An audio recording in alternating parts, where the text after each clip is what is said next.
Hello, everyone. Welcome to episode 9 of Gladria South. I am your humble DM, Tyler, and with me is the cast of Gladria South, along with a new player. And we'll get to the new player and we'll introduce him in a second. Not his character yet, that'll come in due time. But if everyone else would like to introduce themselves first. Hello, I'm Robin. I play Kaz, the Fearbolg Star Druid. Fate playing Grimshaw. I'm serious. I'm playing Zur, Bugbear Monk. I'm Doc. I'm playing Divino, the High Elf Twilight Cleric. And then Yeah. for our new player, if you'd like to introduce yourselves to the cast, but don't say anything about your character yet, we would like to keep the surprise for the players. Hi everybody. I'm Rasta or Sean. I just normally go by Rasta online because it's easier. It's all good. Alrighty.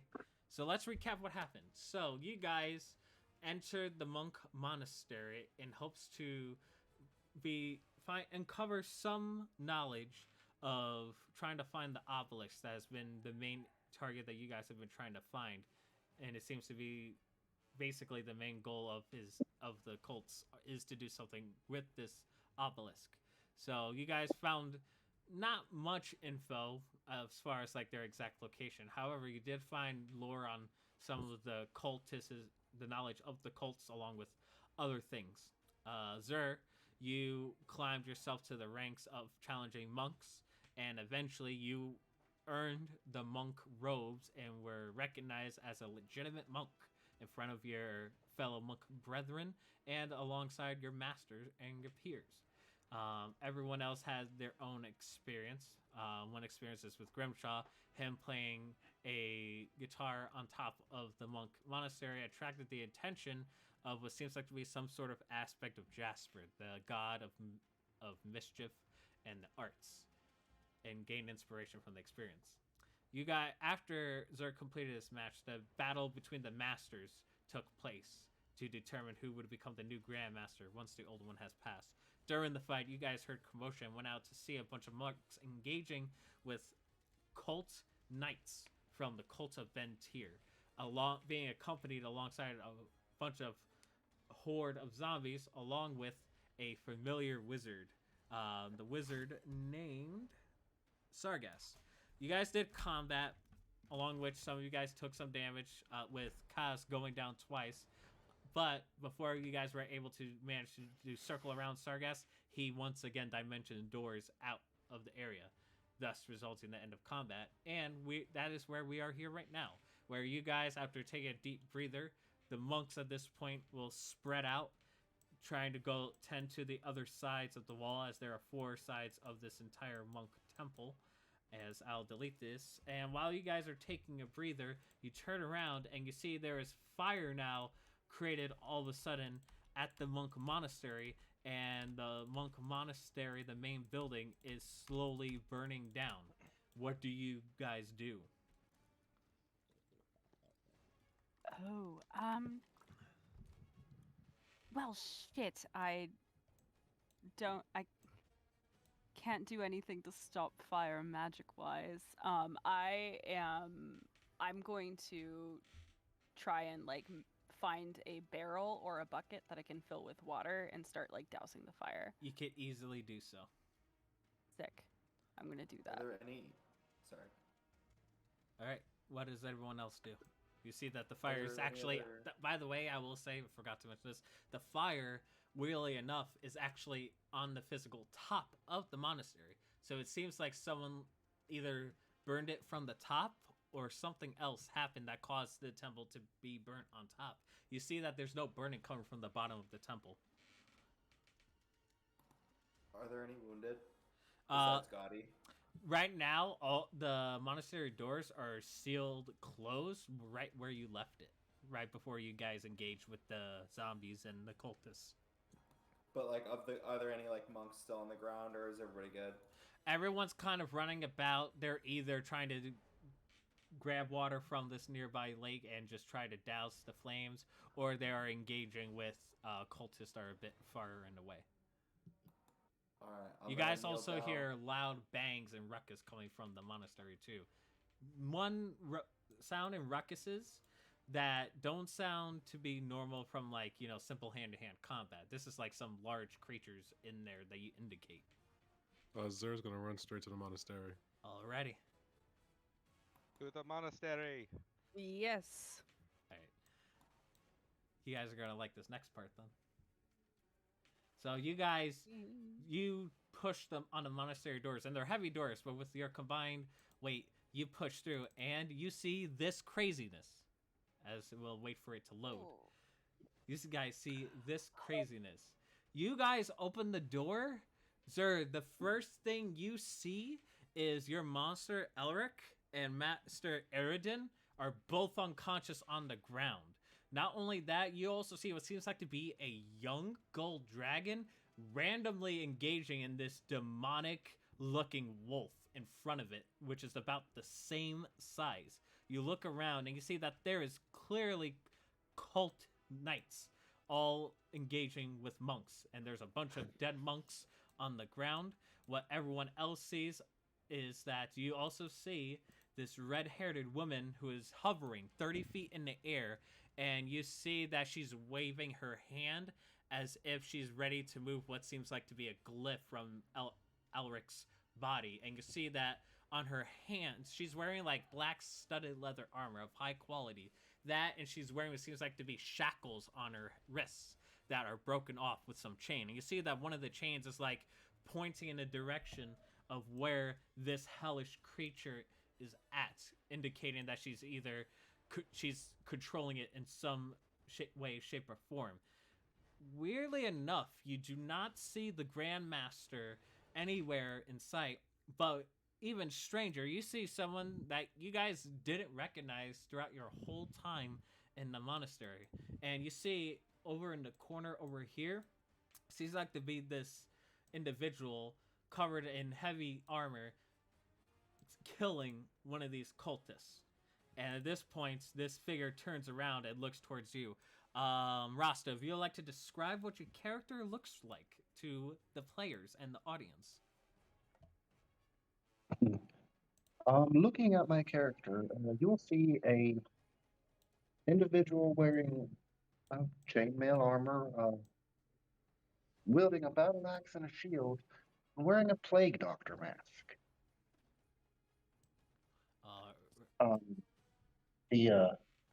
His armor is, of course, very bright, shiny. Well, maybe less shiny now that he's been engaged in some combat, but no obvious markings of affiliation on it. Alrighty. Other than that, that's it. Alrighty. Divino, go ahead and make a religion check for me, please. Because this is something only you might know that you might recognize what this individual is. Okay. 17. You studying because you grew up in the monastery and what have you, you recognize this individual is irradiating this weird radiant power that only divine beings. And then it comes to knowledge, oh, this individual's probably an Aasimar, who are basically an equivalent of like Greek demigods in this setting. But it is at this point that I must ask everyone to roll initiative, as all of you are in a combat scenario.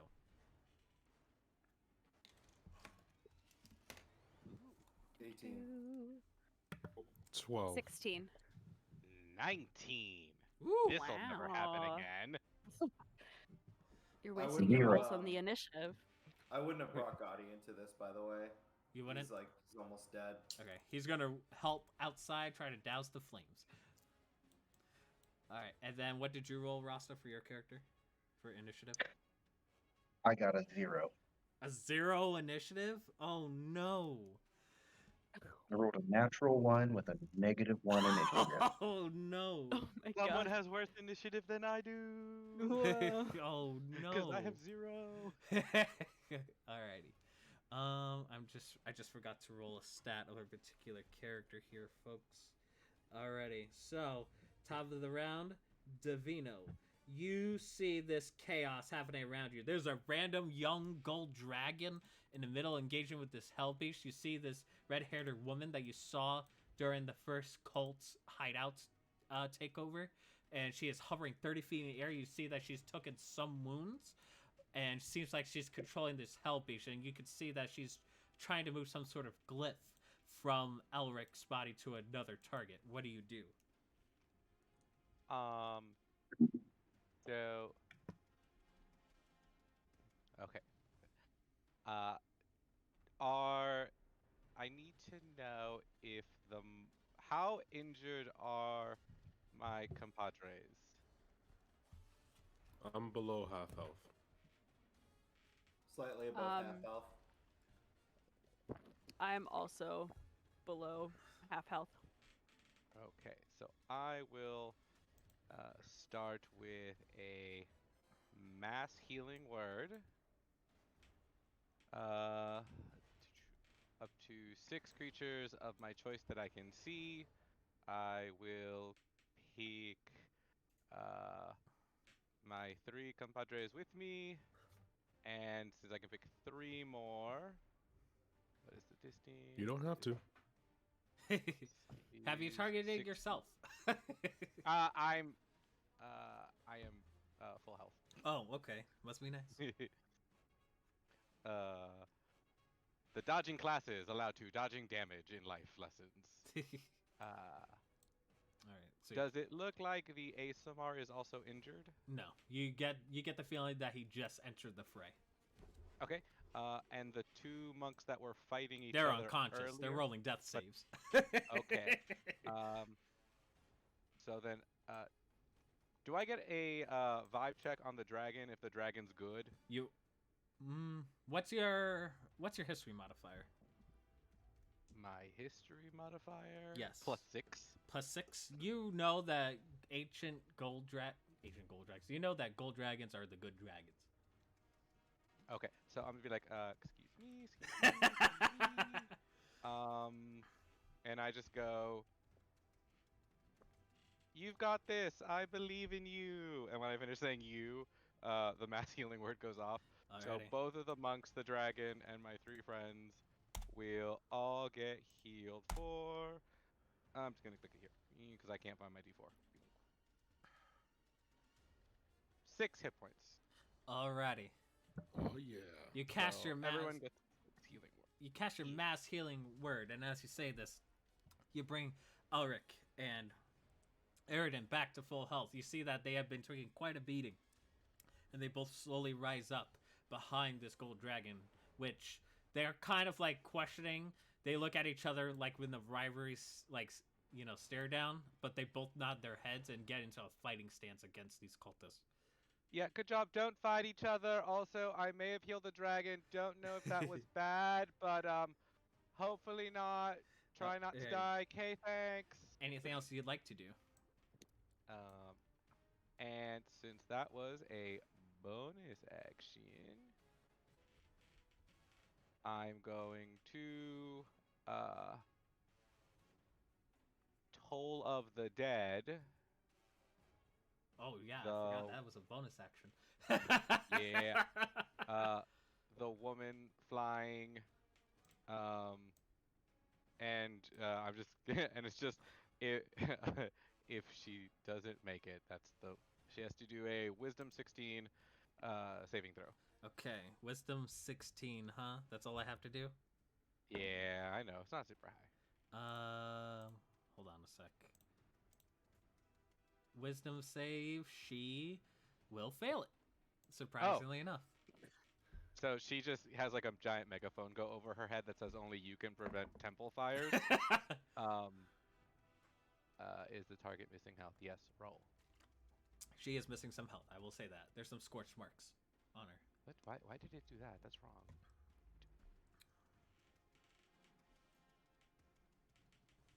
Okay. 8 necrotic damage. Alright, she takes it. And you can see that the chains that is like pointing towards this large hellish dog start to like shake a bit, and you start to see the dog fade in and out. And then she has managed to like get the chain back on, indicating that she's concentrating on the spell of some sort relating to this beast. I think she's concentrating on the big dog thing. Just saying. Alrighty, is that it? Yeah, I'm done. All right. The woman up in the sky will say, She looks down to you. She says, "You, cleric, what god do you pray to?" I don't really think this is like conversation time. You're kind of like burning a temple with people inside of it. If you surrender, I'll tell you. She says, "The smartass, huh?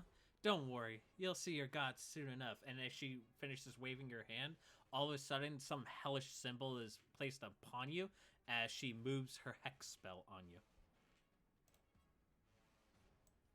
Help! Gross. Grimshaw, you're up. I am so sick of hearing you talk. And he raises his hand, and he's gonna cast silence. All right. She has to make a save, right? No, as far as I understand it, there's no save. There's a 20-foot area around her where that she can create no sound, no verbal components, no spells, nothing. Okay, so we'll say like right here. Alrighty. Yeah, fucking massive sphere over her head. Alrighty, you cast a silence spell on her. Don't know if you got. Oh wait, is that like? Oh, I hit it. I clicked the wrong tool. There we go. That's better. Alrighty. That it? Would you like to move? No. That's not it.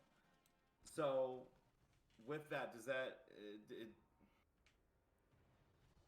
I guess I was gonna ask if that would affect her dog, but it clearly didn't. I'm gonna move up.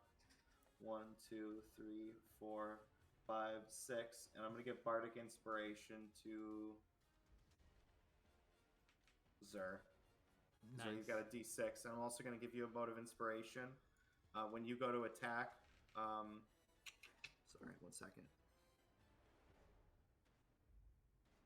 Yeah, but yeah, when you go to attack, it's just they have to make a con save. And Perfect. that is my turn. Alrighty. As a legendary action, she will move 30 feet away from the silence area. Kaz, you're up. What would you like to do? Okay. So I think I was in starry form when the last I'll combat say ended. you're- And am I still in it? We'll say yes. Why not? You're towards the tail end Okay. of the starry spell, we'll say. Okay. Sick. In that case, I am going to cast Hold Person on the red-haired woman. Alrighty. She needs to make a Wisdom save DC 14. Okay. Also, she's still in the radius. It was a 20-foot radius, not a 10-foot radius. So She was right here. yeah, so it should be 20 feet out from Yeah. where she started. Right. But she can move 30 feet.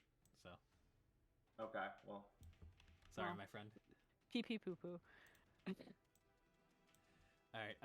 So she rolled. What's the DC? 14. 14? A dirty 20 will succeed. Okay. All right. In that case, I am going to bonus action attack her in my starry form Cool. with the arrows. Come at me. I don't hit. All right. You try to shoot a Oh, starry bow and yeah. arrow, but the shot goes wide. Yep, sure does. And that will be all for my turn. She is going to use her last legendary action for the round in order to cast Eldritch Blast. And you see that as she conjures like a massive flame and it turns into a lance, and then she spawns 2 more and gives direction to two lances at 2 separate targets, one pointing at you, Grimshot, one pointing at you, Kaz, and then she takes the third one, and then she's going to toss all 3 of them. So I'll just make one attack roll, and I'll see if it hits or not. Let's see. It didn't roll too great. She will try to hit all 3 of you with a 15 to hit. Yeah, that hits. Okay. Does that hit you, Divino? Nope. Does that hit you, Grimshaw? Meets it beats it. Alrighty. So I'll just roll damage. So it's 1d10. Math. Where is it? Give me one moment, guys. I'm just calculating, doing math. Okay.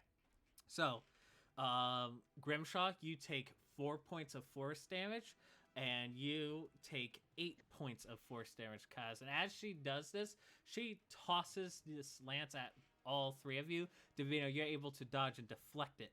If it would have hit you, it would have been bad. But it does hit you, Grimshaw, hit you, Kaz. And as it does, the flames and embers that surround you, come out from this, tossed attack, burns your legs and your lower body a bit, decreasing your speed by 10 feet for each of you until the end of her next turn. But Lord, it is your turn, Zur. What would you like to do? So I believe my spectral arms are still out. Yep, we'll say. Perfect.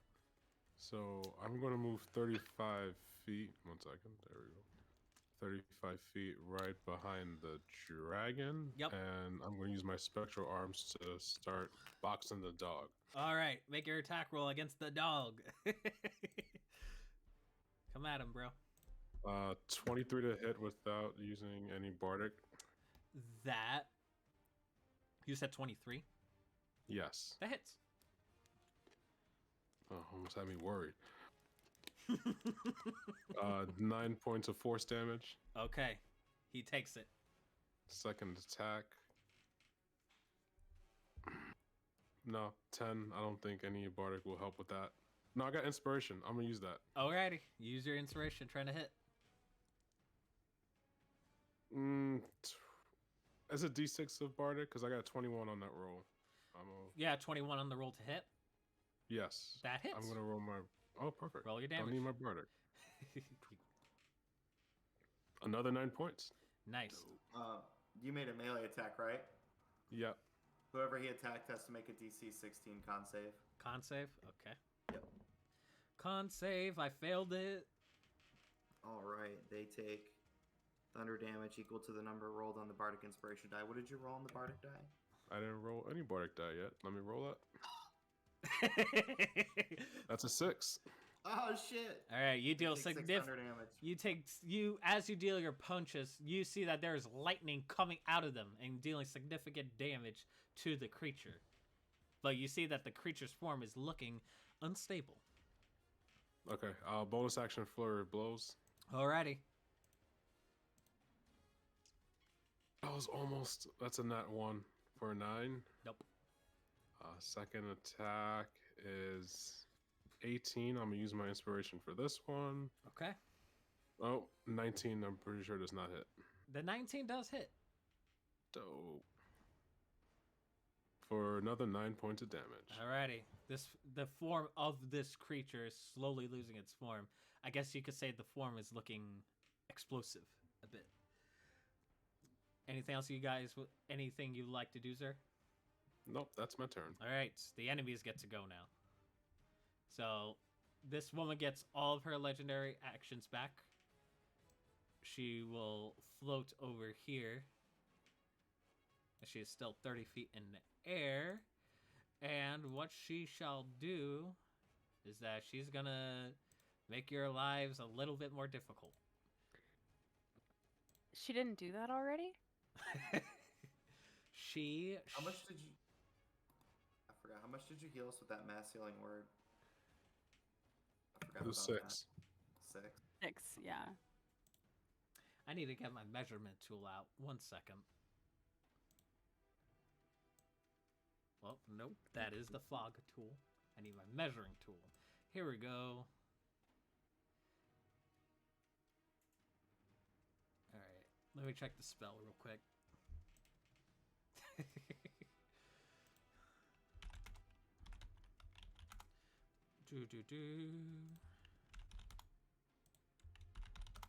Alright, I need to check the radius because this could actually matter. Oh, okay. So it's 20 feet circle. Alrighty, so I'm assuming I'm doing it from here. Can I get everyone?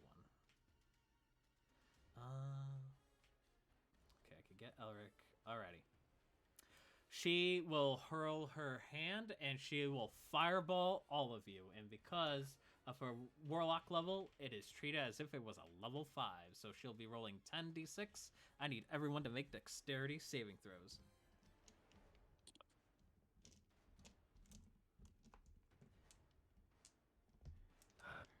Thirteen. 18. 26. 26. All right. God damn. 16. 16. Alrighty. The magic number, her DC was a 16. Yeah. Oh, So I'm going to be. So I only have 5d6s, so I'll just times it by 2.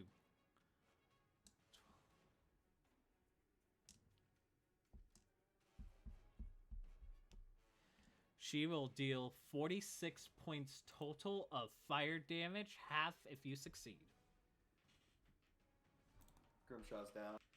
How much damage? Kaz is down. 46, 46 total, half if you succeed. Sheesh. Zer's down. Oof. Yeah, it's 23. Yep, I had 22. Yeah, Robin. Oof. Oof. Kaz is down. Let me roll for the masters real quick. Ooh, natural 20 on my con save. Alrighty. So I got some bad news. The masters will not make it because they, regardless whether they saved or not, they are at low hit points. So they will once Wait. again go unconscious. But do they have evasion? They Ooh. do. Because And if they save, they do nothing. sure, we'll do that. I'll give you guys a chance. Gee, thanks. Alrighty. So large eruption of fireball emits from the middle. Oh, you're Hex, Davino. Let me see Hex real quick, just to see. But she. I think it's like an attack roll. Okay, we'll say that. But a large fireball screams in the middle like a grenade going off. The body of these two monks is just scattered all over the place.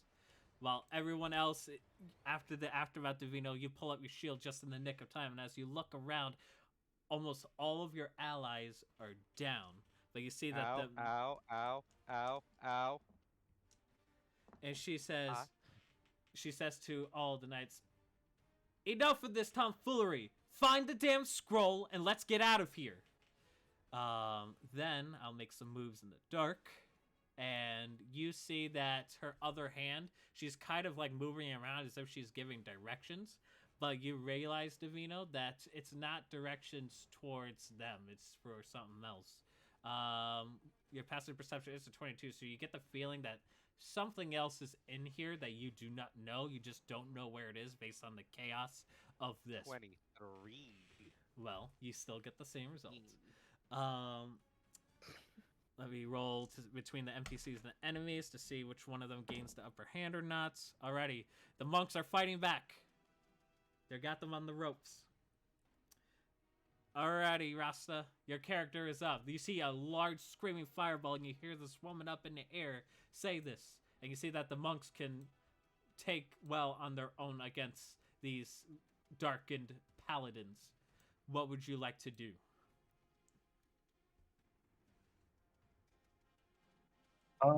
Seeing this woman do all this, to be quite blunt, I can tell she is not a very good person.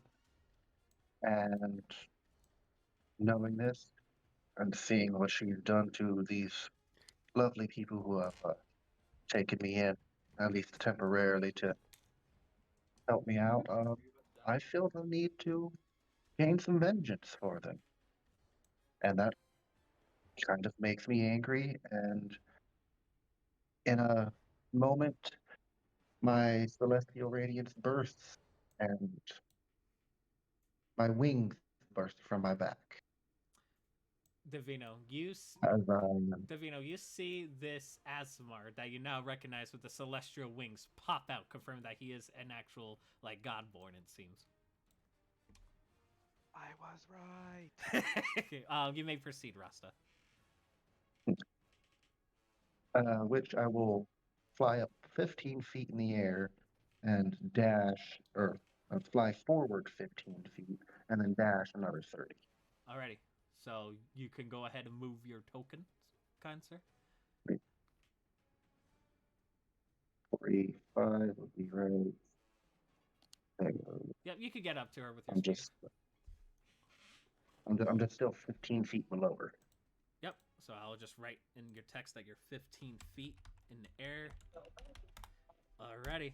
She is a little worried as you are charging at her. Anything else you would like to do, bonus action wise? Going into Radiant Soul was my bonus action. Gotcha. Alrighty. She turns around and like she's a little like she's like, oh god. And then she is gonna Eldritch Blast you with 3 attacks. So I'll just roll 1. Okay. So she rolled a natural 1 and all 3 of them. So she, because of your fast speed, she just misses all of her shots for her Eldritch Blast. All right, is the time? Oh, I forgot the dragon's turn. Let me roll to see if it gets his breath back. He does. He shall breathe on this creature. The creature fails it, and this creature combusts. I don't think you're in the radius of it, Rasta, of this explosion after this creature is not well for this earth. Yeah, 10 feet. You're 15 feet. So you it's the scene of her panic Eldritch blasting, you passing the explosion after the dragon breathes on them, and then the dragon roars a mighty roar. Alrighty. Davino, you are up. What would you like to do? It seems like the tides of battle have turned. I'm going to be like, this is very bad. Please stand up. And mass healing word again. Alrighty. Go ahead and roll your hit points. It was a total. It disappeared very quickly. 7. Alrighty.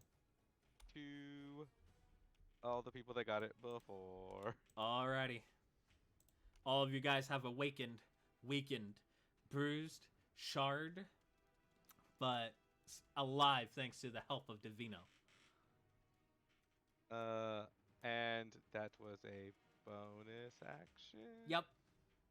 And so for my action, I'm going to Toll of the Dead, her again. Alrighty. Wisdom 16. I will fail it. Okay. Do. Everyone's dead silent. There's no jokes. Everyone is serious. So scared. They're like, oh shit. Shit just got real. Fireball, you don't fuck around with Fireball, my guy. Yeah, man. 14 necrotic damage. Oof. I got an issue with you. She's resistant to it. So, actually, I'll take some of it. It's still a good chunk. And I'll be like, you all seem to be going down, so I kind of need to make sure that I don't die, because I can, like, bring you up. So I'm just gonna, you know, strategically place myself somewhere a bit safer. Don't die! Alrighty. On his way out, Kaz, like, gives him a little clap on the shoulder. Okay. Alrighty. Oh, that's where she is now? Yep. Yeah, I want to be, like, fully out of her vision, so I'm gonna go, like... Okay, you're out of her vision. Alrighty. She turns around, looks around, she says, that blasted cleric. And then, all of a sudden, Divino, I got some issues to tell you. As you leave, your passive perception... well, let me roll a d20 first. Okay, so I will fail it. So your passive perception proceeds, and you thought you're out of the chaos, and then all of a sudden you turn around, and you see this winged quasit in front of you, and spooked as it's trying to get the jump on you, and he goes, ah! And then he'll attack you. Not with advantage, because of your passive perception. Stop it. He shall hit you with his claws for a total of. Well, it's not gonna hit. I rolled a 16, so it's so freaked out that it I tries just to slap claw its you. hand. No. Already. No. So that's her second legendary action to let her familiar go. Alrighty. Grimshaw, you're up. You're back from the brink of death. Alright, so Grimshaw is going to start off. He's just going to start jamming. He's going to play his guitar while lying down, and he's going to rise up Undertaker style on his heels. And as he rises, it just turns into more and more of a metal strum, and I'm going to use Bardic Inspiration again on Zur, and he's just going to say, "Show him those lightning hands." And I'm going to give him the mode of inspiration. And then I'm going to use Dissonant Whispers. And I want to kind of flavor this, and I was wondering if you could go with it. I want to use Dissonant Whispers, but if she fails this whiz save, I don't want myself to be the target of her fear. I want her to be terrified of Zur. Okay. What's the DC? 16. Alright. She's been failing a lot of whiz saves, so I'm going to give it a shot. I rolled a dirty 20. I'm sorry, my friend. That's okay. I believe she still takes half. Let me look. I believe she does. Half as much. Yes. And that was a 3rd level spell slot, so they're still going to take half of 17, which is 8. So she's going to take 8 psychic damage, and Zur, you're inspired, bud. Alrighty. Would you like to move? That's my turn. No. I'm fine. I'm staring down this threat. Alrighty. I shall shoot 3 Eldritch Blasts. 1 against the Aasimar, 1 against Grimshaw, and 1 against Zur. I'm still prone though. So Alright. that's disadvantage, isn't it? Yep. Alright. So I stood up. I don't know why I stood up. Just laid on the ground. Hit under a body. Alrighty. So I don't think I hit anyone. So she tosses, because I rolled a 12. So she tosses her lances, but because of like all this chaos going around her, she tries to toss her Eldritch Blast at you guys, but they don't seem to connect. The shot goes wide. Kaz, you're up. What would you like to do as an Eldritch Blast just misses you? Whew. All right. I am going to cast flame arrows. Nice. And attack with my starry form, so I get plus a d6 for the flame arrows, and I believe the starry form also gives me.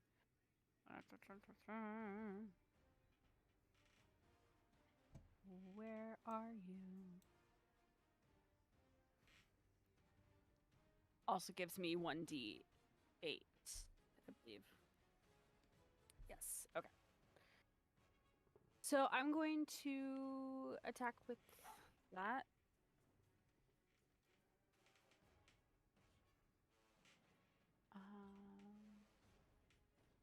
19 to hit? To hit her? Okay. Hold on. Let me check the AC. 19 to hit. That hits. Sick. Okay. She's gonna eat some damage.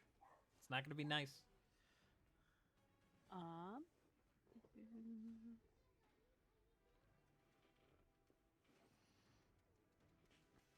14 Oof. damage, I believe. Oof.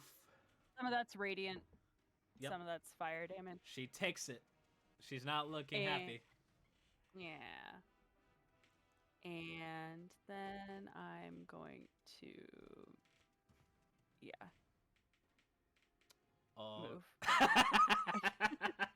All right, sir. All right. You're up. What would you like to do?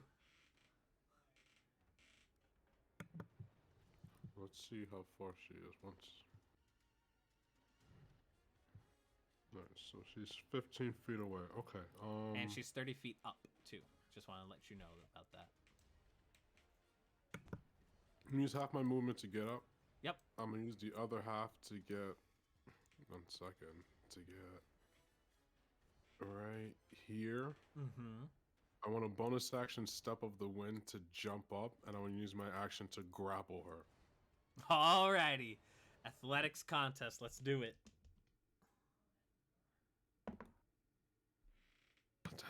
11. Jeez. You can re-roll that. The mode of inspiration also works for ability checks. I will do that. Thank you for that. That's a 24.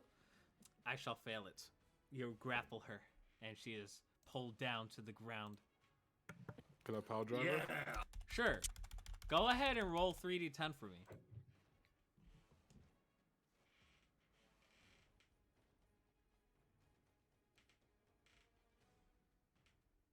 Whoa, 7. These crappy rolls.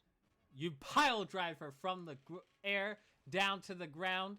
You use her to break your fall, so you don't have to take fall damage because it's a cool moment, and you pile drive her ass right to the ground. Perfect. I'm still grappled her. That's my turn. Alrighty. Let me see if there's a grappled condition. Pile driver, and you hold her there. Alrighty. There's no grapple? I could have sworn there was a grapple thing. But the enemies get to go now. Let me roll d20 for the monks and for the paladins. The monks are fighting back, downing half of them. As I delete them off, you see a bunch of kicks flying in the air. Some of them hold quarterstaffs and smack them to the ground.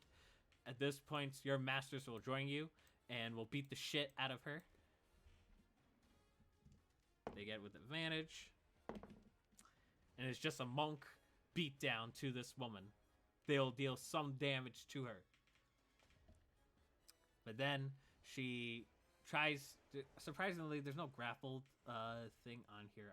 Oh wait, there is. There it is. Boom. That's there. There it goes. So she is grappled. She will. She's grappled on the ground. Shocker. Let me see what I can do. Did she lose her hex? Oh yeah, let me roll concentration on hex. She's taking a lot of multiple damage point sources. She does. I have to roll twice. Whoop. There you go. Thanks for reminding me. Alrighty. Now, how am I gonna deal with this situation?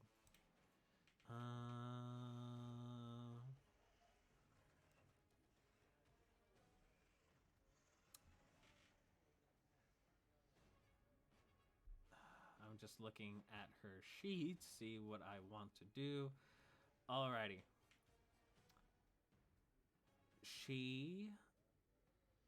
Okay, this spell I do have to look up, because this is an important spell.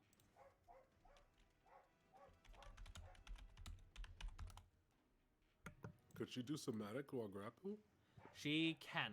This does not prevent her of restraining her hands or what have you. This just means that attacks that she makes against... She can't move anywhere. I think that's what the grapple condition does, but I can check real quick. Grapple condition. Sorry for the audience, but this is important stuff. Grappled. Speed becomes 0. Condition ends if the grappler is incapacitated, and it also ends in effect, such as when a creature is hurled away by... Okay, so it does nothing when it comes to spell casting, so she could still cast her spells. She's going to use her last word... Actually, so she's going to use one of her Mystic Arcanums on you. She looks deep into your eyes, and you see that there's a hellish glow in her eyes, and you see that there is nothing but evil. For one instance, you think there might be something innocent, surprisingly enough, but it was just all a ruse, where her eyes are just glowing this bright burning red of just dire hatred and desperation. And you guys see that her entire essence is, you know, just straight up using a lot of magical energies. And you guys could tell that this is a high level spell that she's gonna cast. And she just looks dead into your eyes, sir, and she says, "Suffer!" And she will cast Power Word Pain on you. You have less than 100 hit points. So what happens is that your speed is reduced by 10 feet. You have disadvantages on attack rolls, ability checks, saving throws, other than con saves. And Well, you don't cast spells, so that effect doesn't happen. And then... But yeah, you're just in extreme pain and agony. You feel like that she is burning right into your soul. Other than that, the dragon will just go over here, whoop, and we'll just multi-attack her. All right, so surprise. He just decimates this woman, and she looks like she could die at any given moment. Alrighty. It's time for the Asimar to go. What would you like to do?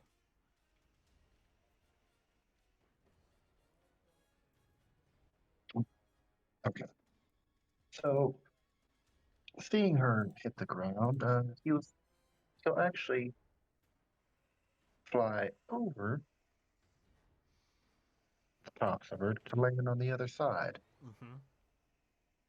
and drop that 15 feet, swinging his axe at her in the same motion. Go ahead and make your attack with advantage. This doesn't normally do it with the grapple condition, but I'll allow it. She's getting beat to death. And overwhelmed on top of that. 16 to hit. A 16.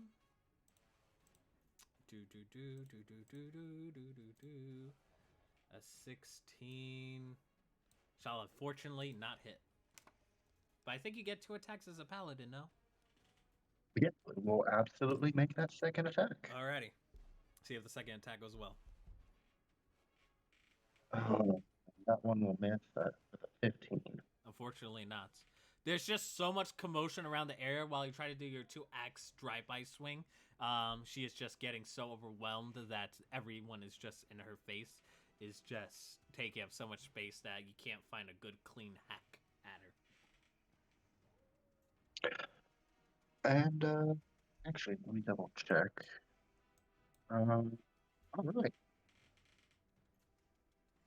Since all the monks are dead. Yep. For the my bonus action, I will channel divinity. Turn the tide. Every creature of my choice within 30 feet of me regains a little bit of health, as long as it's less, as long as they have half or less their max HP. So, everyone friendly within 30 feet of me, I will. Let's see, so 1d6 plus 2. I forgot to delete these monks because they got caught in the explosion. So, alrighty. So everyone heals up 4.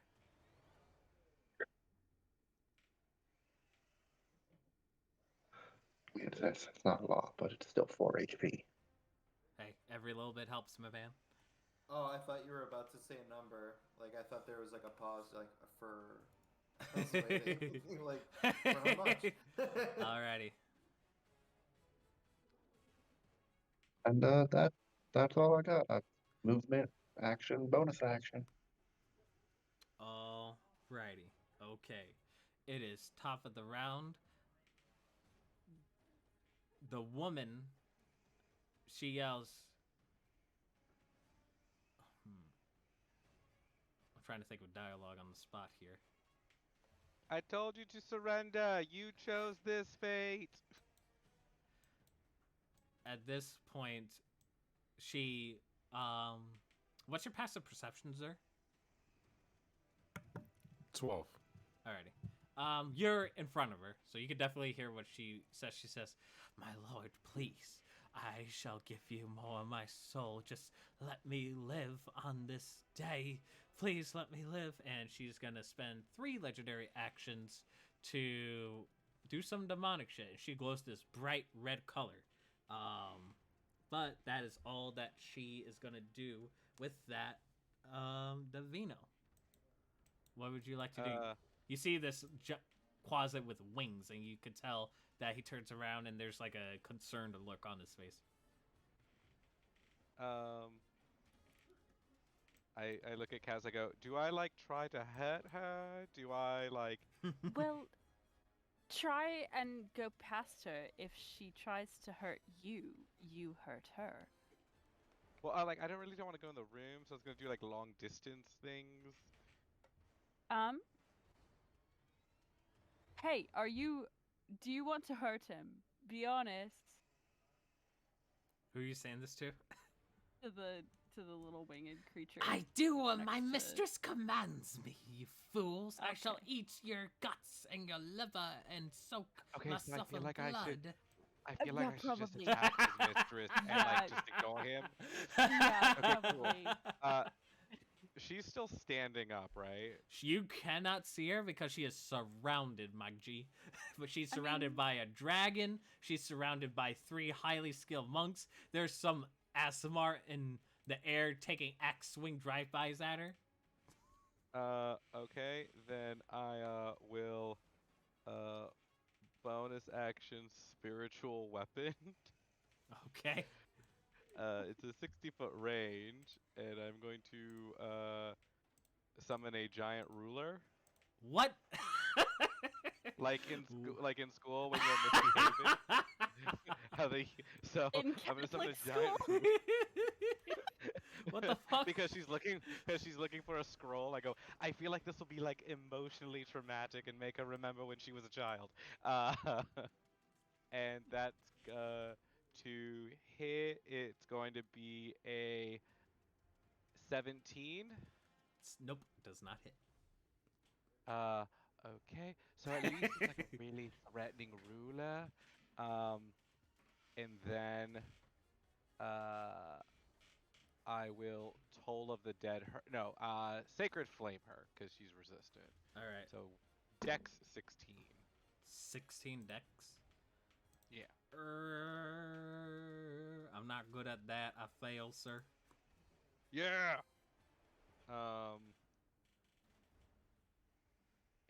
Ooh, and what? Yeah, 10 radiant damage. How would you like to do this? And I'll be like, I feel like you're a really bad influence on your little friend. And I just launched at her face. Alrighty, Sacred Flame, some holy radiant light bursts upon her, and as she does, you start to see her combust in a similar way, and there is a column of... I would back away. There was a column of flame that appears right in front of everyone involved, and then there's just this immediate explosion. I need user to make a dexterity saving throw. Oh, okay. I'm still in pain. I haven't made my con save for that yet, have I? Not yet. Nope. And you don't have to worry about that spell. You're good. At this point, she is... So you'll just make a regular roll. 17. 17. You succeed in this. You will take only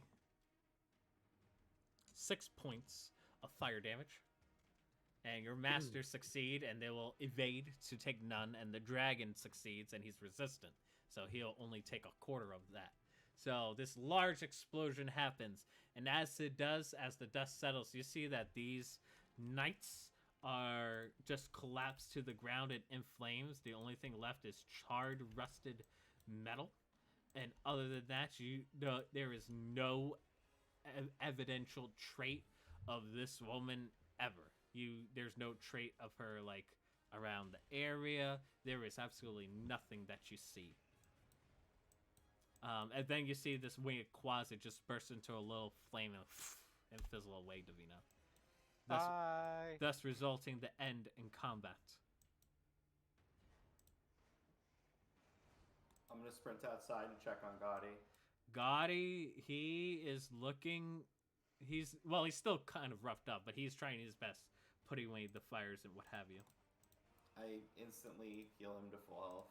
You do so. Where's Gotti token? Nope, that's the east group. I need the south group. Here he is. Boom. Good job, buddy. Thanks, boss. I do appreciate that, boss. I do. Alright, stick around. Alright.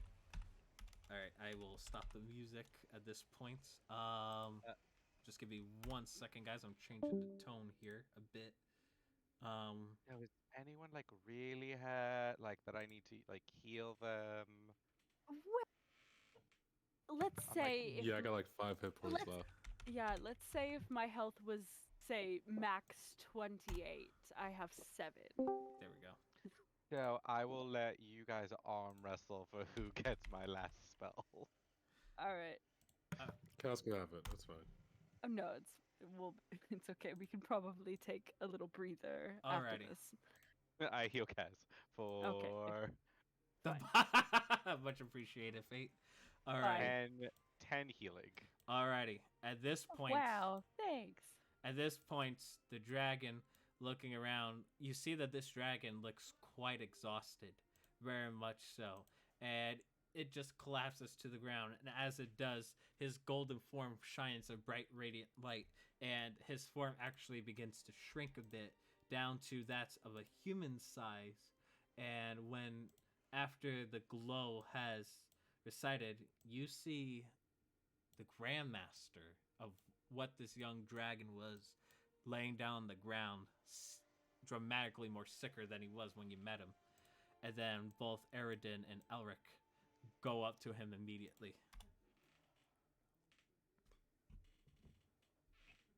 I healed him. He's kind of being dramatic, right? Because I healed him like twice. Doesn't heal diseases, my friend. Oh, shit. Grimshaw's gonna start gathering up the bodies. Yep, you do so. And he goes, and you see that there's blood coughing out of him. And you still see that he is wearing like the gold dragon armor that he was adorning before the quarterstaff laying down on the ground. Zer, do you do anything? I'm kind of effed up, so I'm just kind of on the ground, just happy I'm not unconscious again. Alrighty, you're laying down on the ground. The master looks at you, and with eyes, and you get the sense that he's looking at you, seeing that he sees the potential future, and of like your path. And he says, as he's collapsed to the ground, "You will make not only a great monk, but perhaps a master one day." And then he's like he lets go of the staff and he says, "Protect your brethren, protect your comrades." And then he just takes his last breath as his soul is no longer of this earth. Damn. I take a staff. Okay, you grab his staff.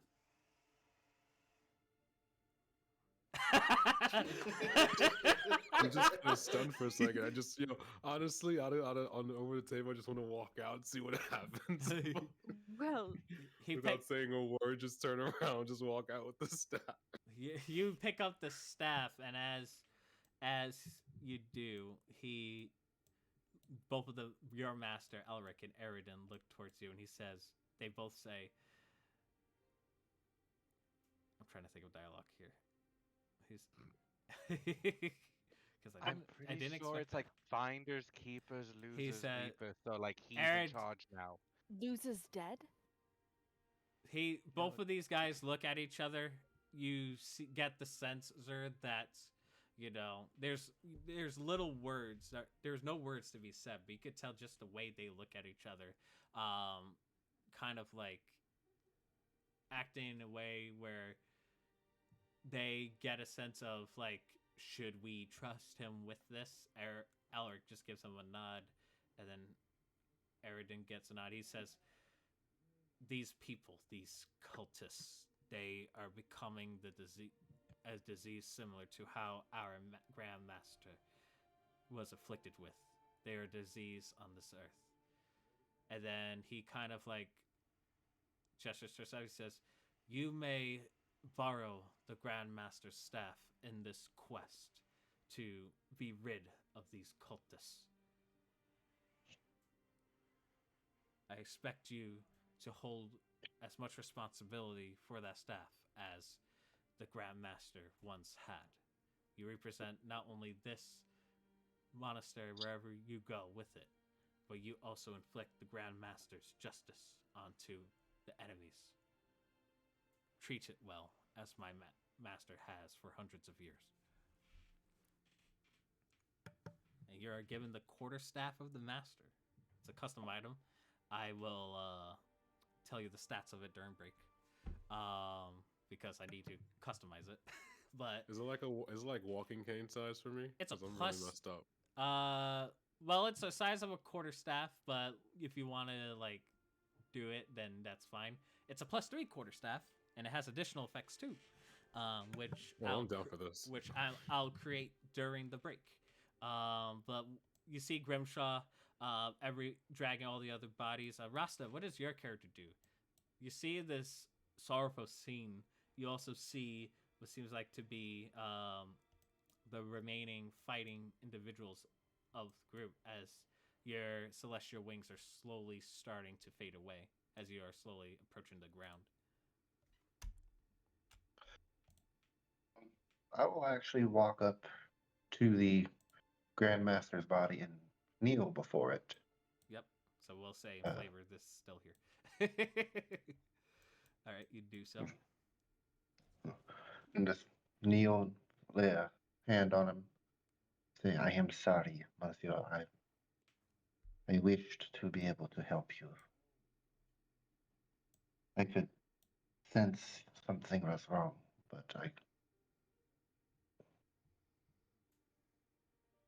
I did not arrive in time."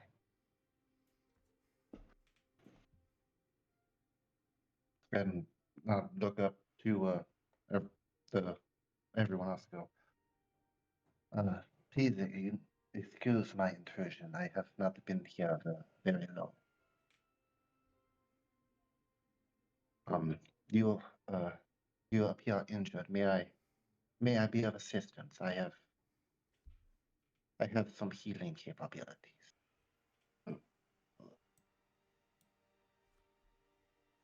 Oh, I'll be fine.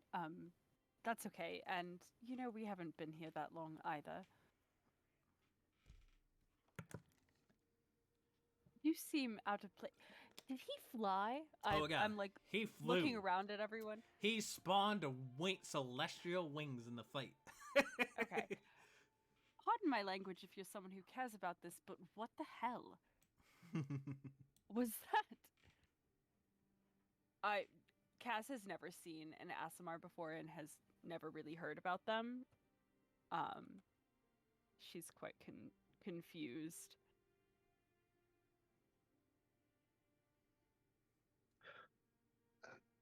Excuse me, one moment, and I'll actually take off my mask, letting my hair down, which is a little bit past shoulder length, silver.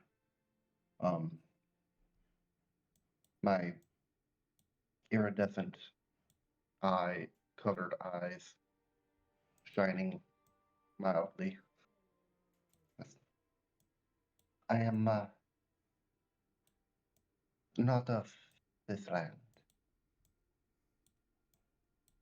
I've found my way here by accident, and now I only wish to help those who have helped me, and it has seemed that my path has led me to help you as well.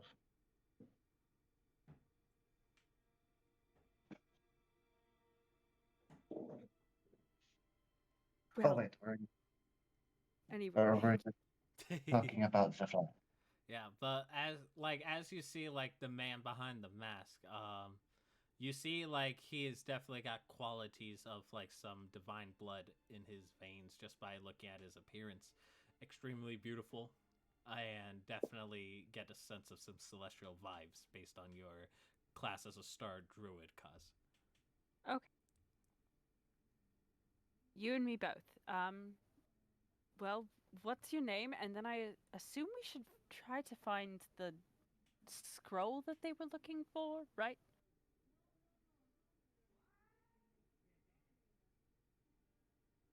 That would probably be a good idea. Grimshaw looks worn as fuck. His eyes are all out of it.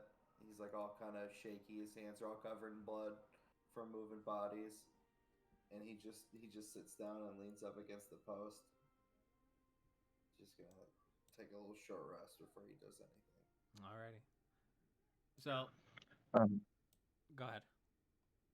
Okay, I'd like to walk over to him and put my hand on his shoulder and use lay on hands to heal him for, I don't know how many hit points he's down. 27. I will pump all 25 HP worth of lay on hands into you. He looks back and in appreciation kind of gives just a little bit of a nod, and you can tell that a lot of what's happening with him isn't so much the physical injury, but like there seems to be some sort of like disassociation happening that your healing doesn't really seem to really affect. Okay. Divino, do you do anything? You're in the presence of a Godborn, aka an Asimar. I feel kind of like, great, the heat's off me, all like the religious things are gonna go to him now, so I get a break. Alrighty. So we're just gonna fast forward some time here. You guys benefit from a short rest, so if you like to reroll hit die, you may do so. But during this, obviously, there's the burial of the monks, and throughout this like ceremony of sorts that honors those who protected and those honoring the death of the Grandmaster, who spent the last of his energy turning into a gold dragon to defend the monastery. The fires have been put out, and in the end, Eridan and Elric put aside their rivalry, seeing that they are both equal into the Grandmaster's eyes as they were in the match.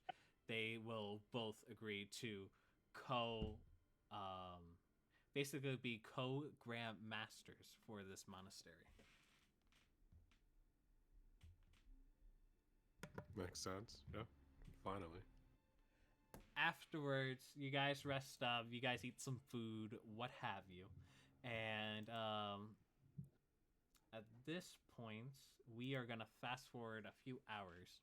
You guys eventually talk to Eridan about this scroll that they mentioned, I presume, correct? Mm-hmm. So afterwards, he will kind of lead you guys into the archives. And I'll place tokens here in a second. Just give me one moment, y'all, as I place tokens down. Let me put Eridan's here. Then put your guys' tokens. Thanks to Alvar Radio, I could just simply drag the whole folder and wha-bam! They're your tokens. And then I'm going to separate all of them, just so that we're not in the dog pile. Alright. The Eridan comes over, and you see these guys are just reading, just like putting out whatever the few flames that we have. And they say, the scroll secured. And then they say, yes, Grandmaster. Very well. I must ask all of you to leave in privacy, please. And then they all nod their head, and then they all leave the archive. At this point, he says, come, follow me. And then he'll go over here, and we'll kind of direct you guys towards the center of the room. Cass sits down on one of the pillows. I also sit down on one of the pillows. She's even gonna pull out her like birch bark paper and get ready to take notes if she has to. Alrighty. Okay. So, as he moves like these pillows, and you see like all these tiles on the floor look exactly the same. However, he feels around on the floor, and then you guys, with your high perception, Divino, you realize that there was like a tile that is slightly different in comparison, but like only by small margins. But now with Eridan like trying to investigate the area, you could clearly see like, why haven't I seen this before on the ground? And it is perfectly camouflaged. As he does, he pulls out the whole towel, and it seems like to be a giant cube. And he pulls it out, and then he just he flips the entire cube over so the tile's placing flat on the ground, and he turns a couple of gears on the cube, completely made out of wood, by the way. And after doing some combinations for a minute, the cube opens up, revealing itself to be a golden scroll. And when he pulls it out, he then says, "This is what they're after. This scroll. If they would have gotten their hands on this, they would have infected not only this monastery, but probably the entire forest as we know it."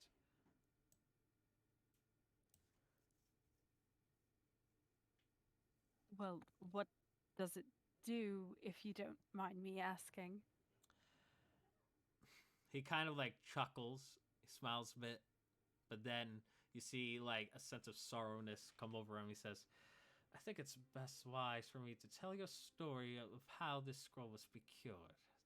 And then he kind of like sits down on here. He says, "The Grand Master, in his younger years establishing this monastery in the forest, was simply patrolling it. While going around, he came upon a woman who was viciously attacked by some thugs. He was able to save this woman from safety with greatest of ease. He then helped her up and guided her back to where her home was. And she had this scroll that seemed to follow. For the master, it was quite weird because the forest changes every day, but yet this woman seems to navigate it with the greatest of ease. Eventually, after utilizing the scroll, they get to an edge of the forest that peaks towards the city of the gods itself. The Grand Master tried to follow, however, he was not that of the Godborn in the corner over there, nor was he a true paladin or cleric of any god, so he could not have access. The woman turned out to be Savannah herself, the goddess of the forest. And afterwards, she rewarded the Grand Master of this scroll. This scroll itself is the map of the forest, a true map, and he unveils it. And as he kind of gets up and gestures over towards you, Kaz, and you, Davina, can see it because you're close by. The scroll light up, and then you just see a complete, perfect, all in celestial, like glyphs and what have you, a whole forest that seems to be mapped entirely out. And as it does, you guys see a blop on it, that being of red, indicating the obelisk itself. And he continues saying, if the cultists were to get hands on this scroll, they would have gone through every village. My elven village, the hobbit village, the orcs, the goblins, easily find their way out of the forest into God's Landing, and perhaps even be bold enough to try to step foot in the city of the gods.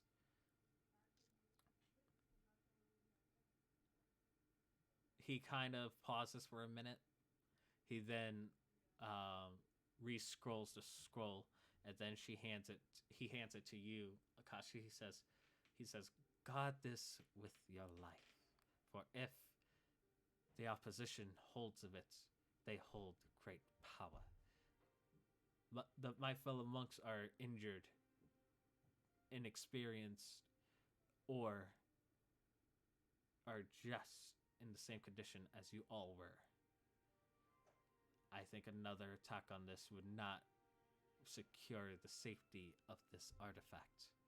And then you got now a scroll, which is the map of the forest. So you could easily navigate and find the obelisk in the forest. And regardless whether the forest changes or not, it will show the new layout, basically. Hot damn. All right. I'm going to like take a very long look at it and thank him, and then wrap it up very carefully, with like several layers of cloth or something, and put it in my pack for later study. Rasta, your character would know because they are Godborn that this is what he says is true. It is a genuine artifact from Sylvia and is only rewarded to those that she deems worthy or could uphold such a responsibility. So you could confirm this shit is legit.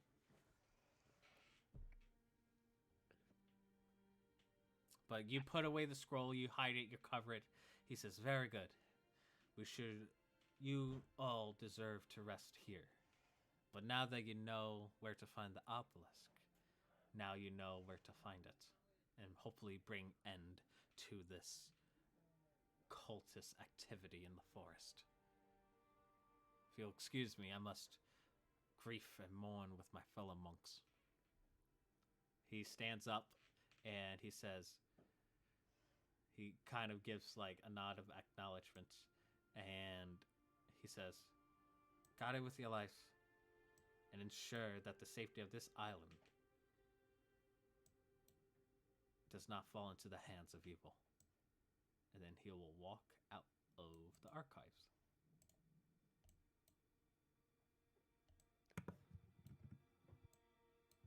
Serge just Well- kind of in the corner with his back turned to everybody, just sitting there.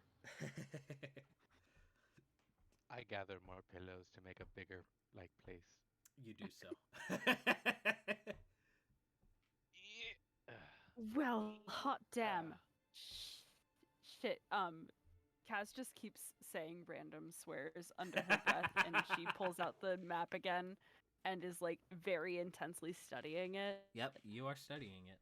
And it seems is legit. there is there any like additional information I can get from it, from like, could I do an arcana check on it or something? Like, what are you trying to entail from it?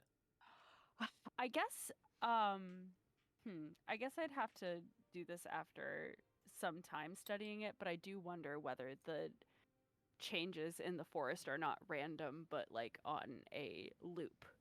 So you study this map, and you could tell that the layout has not changed not once. It is like close towards the tail end of the day, we'll say, and you don't see it changing at the moment. You do see like that little red blob that indicates like a silhouette of like an obelisk, and it is quite far away. You would definitely not be able to reach it in due time today, but at least for game terms, you could safely navigate your way out of the forest. It'll just take half the day just to get out, and you could easily find the obelisk, which will take you half the day to figure out. With your druid abilities, there should be no issue with it. Okay. All right, cool. I will put it away for Alrighty. now and just be like, what the fuck? That red-haired woman, she was the one in charge of the cult of the Abyss, right? I'm like looking at everyone else, and I'm like, did we just kill the leader of the cult, or? I'm No. going to go with statistically, I have a predisposition to apparently ending the life of cult leaders. So yes? That's true. We could have asked her questions, but gee, thanks, Divino. You're welcome. You guys kind of wide-eyed going, this is a normal occurrence for you? Super normal. It's the second or third time we've killed a cult person. Something like that. Divino's got a track record. But It's what are accidental. Like I blew that one guy's head off accidentally. Like I mostly just healed everyone like every like 6 seconds. and we Right. love you for it. And then I kind of melted her with holy fire. But you know, things happen. I'm going to nod at you with respect.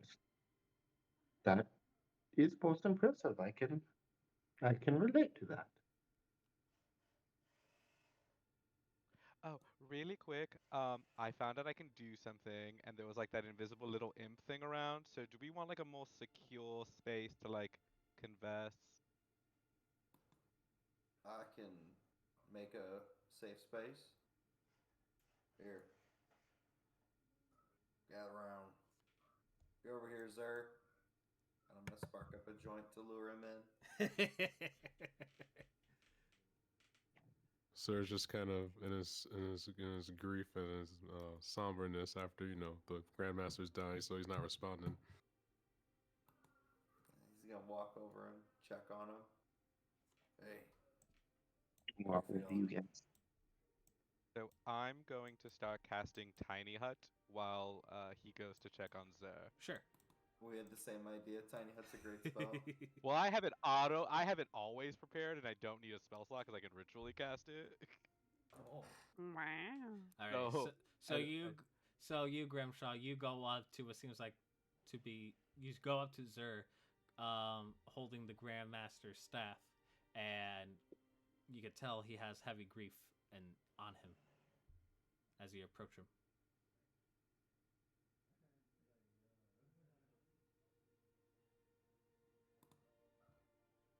There's nothing anyone can say that'll make it right. There's nothing we can do that'll make them pay for all they've taken from us.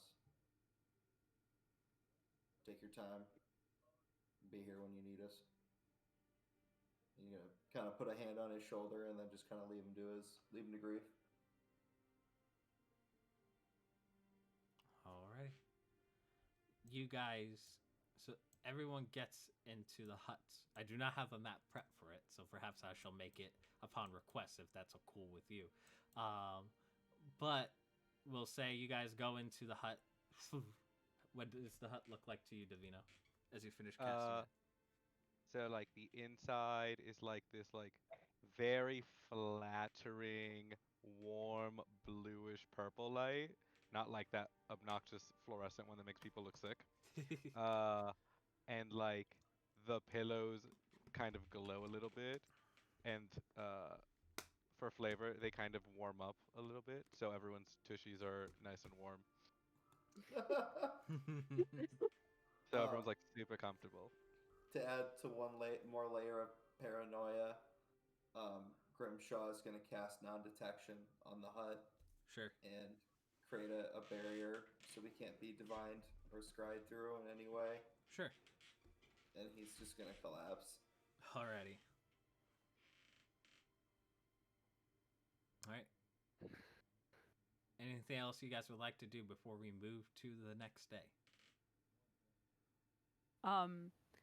When Zer seems like a little more receptive to talking in the evening, Kaz is going to ask him whether he knows whether the Grandmaster had a favorite flower or a favorite plant.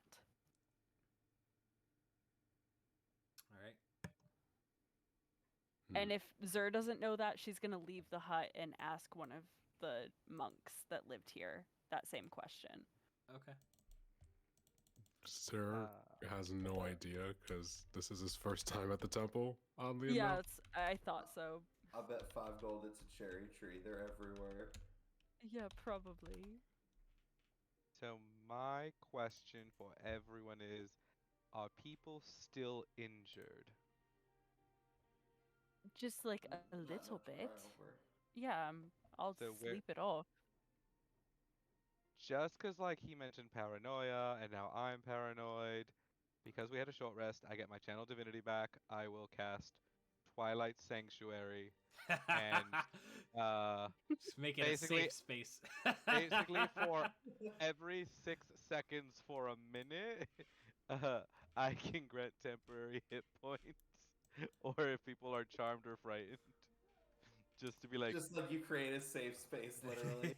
it's a survival bubble. Alrighty, Kaz. While going throughout the temple, you gather that you presume it would be like the cherry blossoms. You know, it makes sense. It's fucking everywhere. Mm-hmm. But surprisingly enough, you come to find out that the Grandmaster's favorite flower is actually monkshud, which is a slow-growing flower, and when you ask why, it says that he sees everything kind of in a slow manner, but can see it easily bloom over the course of time, and it's worth waiting because monkshoons like are genuinely beautiful, but it takes forever to grow. Right. And it takes a lot of hard work to grow Mm. that flower. And that's kind of like the ideals and values that he instills not only to himself, but to his fellow peoples. Okay. In that case, I was going to use Druidcraft to just grow the plant, but instead I'm going to use Druidcraft to create the seed for the plant, and I'm going to plant it in front of the temple. All right. And give it some water. You do so, and the monks appreciate it. Yeah. And I will just go back and just leave that little tribute to the Grandmaster there.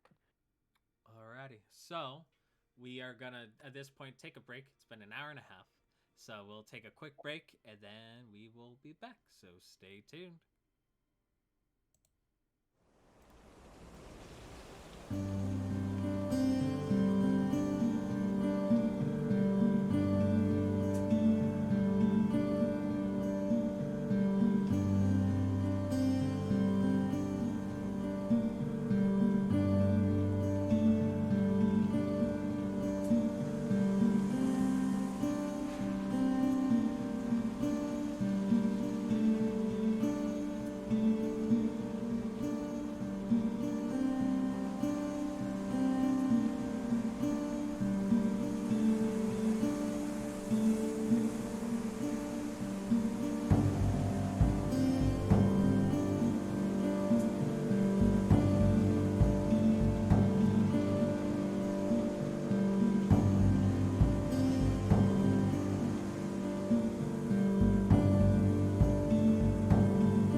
we're back. Alrighty, let's continue where we left off. You guys have gained a long rest. Congratulations.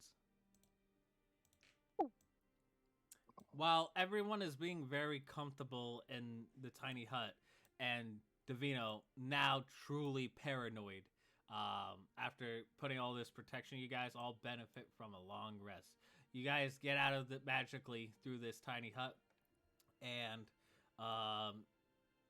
you see Zur seems like he was like doing a meditative sleep the whole time while holding the Grandmaster's staff on his lap and very concentrated. You guys get the feeling that he did some hardcore meditation sleep.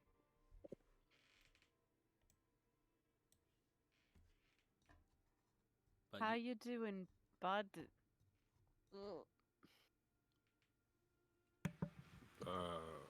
I'm all right. How are you guys?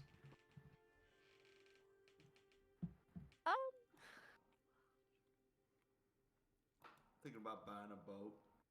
A boat? To Yeah. where? No, just a boat. Oh. Just in general. Yeah. I mean, I feel like we're gonna take to the seas one day. Could be nice to have. Nice place to live too.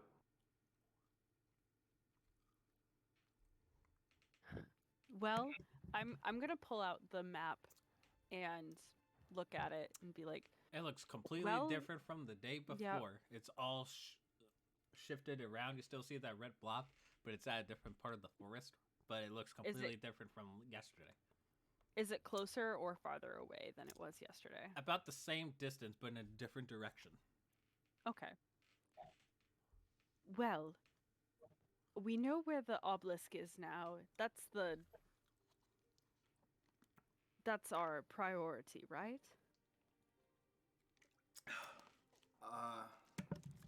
Well, It has to be. I feel like if we just march straight to the obelisk and attempt to throw down right then and there, it's just gonna be a massacre. I feel like we might need like help, like an army. We have no time. Oh, you're sounding. Your mic, Dirk. Yeah, try to Yeah, again. sorry about that. It's all good. It happens. I said we have no time for that. I was given a mission. You guys have agreed to travel along, so we have to go. I think even if we go there and decide, the way we are right now, we can't do this, at least we'll have seen it. Reconnaissance. I can get on board with that. All right. I think so. We need to find a faster way to travel. We got this map, so that'll cut down on our time, but what are we looking at in distance here? How long will it take? DM? How long Half a does day. it look like it'll take? Half a day? Okay. Half a day? Ooh. Let's If get we leave moving. now, we'll get there before it gets dark. Yep. Who's this guy in the Anyways. mask? He now sees this guy. He's our friend. Yeah, my passive No. perception is 12. Like, I Fair have enough. Who's this guy in the mask that's been here? I don't know, but I kind of thought I should let him into the bubble. So, he's in I here mean, now. he did heal Grimshaw, so I assume a good person? Question mark. You What slept is with a your guy you name? don't- I think I asked you and you didn't answer. Wait, you guys slept in a bubble with a guy whose name you don't even know?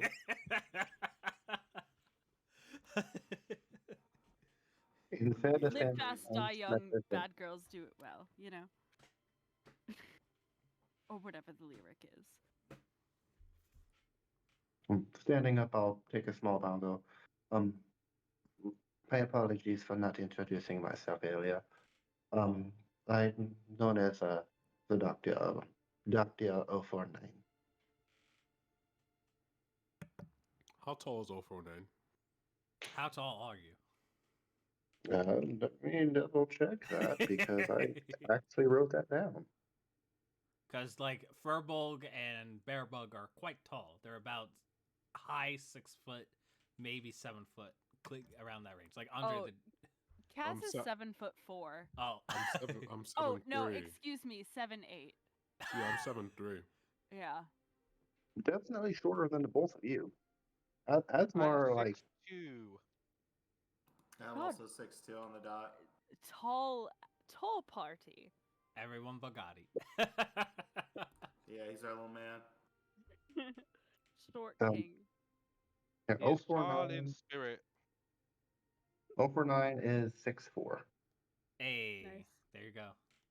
A medium fellow. Quite. Kaz is going to disguise self and make herself 6'3" and be like, I vastly prefer being on eye level with people. How did you get to the monastery and what are you doing here? Ooh, story time. I love a backstory. Can we do this while we travel? Can we please? Yes. Okay. I just got very comfortable with crisscross applesauce, and now The I hell have to with give that. up. Nah, we gotta do this now, man. I will I slam my carry horse you on on the my ground back. and let fire come out. Have I seen any horses here or any animals? That you have not seen any animals. Animals. Think of ham right now. You That's have an animal. technically it is. A pig?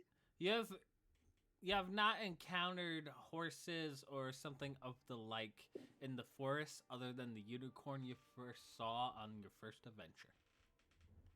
Oh man, I'm gonna go find that unicorn. Well, we'll do it on the way.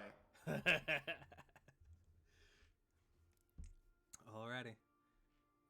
So, would you guys like to do anything before I fast forward here? I know I'm a bit railroading here, but I got important stuff to show you. I'm just gonna replenish any rations that Yeah. I used up. How much rations would you guys like? Same. They will be able to give you some for free. I want at least a week Yep, they give of you a week. rations. Yeah. And Are there any chicken health jerky for potions? there. Yes. There are not. Actually, yeah. Let me roll a d6 here. There are 5 potions of healing. So everyone gets 1 potion of healing from the monks. Yay. Oh, that's nice. From the Just secret like stash. a regular potion of healing. Yes, a regular potion of healing. Oh, okay. Alrighty. Yay. That's it. Alright. Any of you guys would like to do anything before I kind of move along here? Just say general goodbyes, all that stuff. Okay. 049 would like to cast a spell. Sure. Find Steed to summon a celestial warhorse. Oh, you don't say. Well, in that case, something magical truly happens here today. Let me see if I still have the token of knowledge is important. There we go to creature. It's Pony. Oh, I don't have it, but looks like I'm gonna add it in. It's all good though. Let's see here. I am finding the token. You're gonna like this shit. Watch. Alrighty. Here's what happens. I'll change the scene. How about that? I'll change it to this. As you guys get closer and closer to the gates. Oh, nope, that's the wrong map. I'm trying to do this. There we go. See a monk sweeping amongst the deck.